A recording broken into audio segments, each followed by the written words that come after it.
হায়াত মৌতের মালিক আল্লাহ, ন্যূনতম সিকিউরিটি নিয়ে চলাও হলো সুন্নাহ।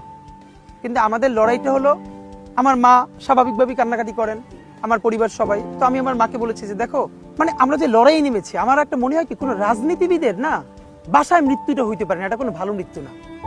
যিনি রাজনীতি করেন, যিনি লড়াই করেন, যিনি বিপ্লবী, যিনি সংগ্রামী, তার মৃত্যুটা হবে একটা সংগ্রামের মধ্য দিয়ে, একটা রাজপথে, একটা গ্লোরির মৃত্যু।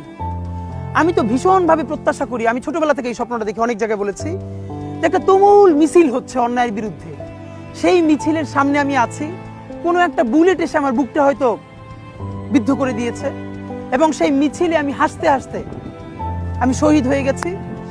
এবং সবাই যখন মৃত্যুটাকে ভীষণ ভয় পায়, আমি তখন হাসতে হাসতে আল্লাহর কাছে ভীষণ সন্তুষ্টি নিয়ে পৌঁছতে চাই যে আমি একটা ন্যূনতম ওই জীবনটা লিড করতে পারলাম, যে আমি একটা ইনসাফের হাসি নিয়ে আমি আমার আল্লাহর কাছে পৌঁছতে চাই। সুতরাং আগামী 50 বছর বাঁচলাম, কোনো ইম্প্যাক্ট তৈরি হলো না আমারে দিয়ে, দেশের জন্য, রাষ্ট্রের জন্য, উম্মার জন্য, জাতির জন্য। কিন্তু আমি ধরেন 5 বছর বাঁচলাম, সেটার মধ্য দিয়ে যদি আগামী 50 বছরের ইম্প্যাক্ট তৈরি হয়, তাহলে অনেকদিন বেঁচে থাকায় কি সাফল্যের বলেন?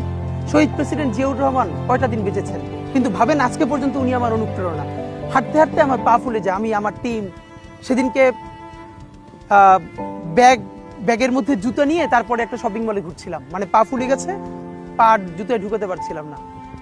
তো জিয়াউর রহমানের একটা ওনার গল্প মনে পড়ছিল, যিনি মাইলকে মাইল যখন হাঁটতেন, ওনার সাথে স্টাফদের পা ফুলে যেত, কিন্তু ওনার তো আর্মি ট্রেনিং আছে। তখন তাকে বলতো, স্যার আপনার তো আর্মি ট্রেনিং, আমরা তো আর পারি না। এই জন্য ওনাকে মানুষ রাখাল রাজা বলতো। তা আমরাও সারা বাংলাদেশের 56,000 বর্গ মাইলে হাঁটতে চাই, আমরা ইনসাফের চাষাবাদ করতে চাই, একটা স্বাধীন সার্বভৌমত্বের সততার বাংলাদেশ তৈরি করতে চাই। আল্লাহ যে কয়দিন হায়াতে রাখবেন, এই লড়াইটা করব।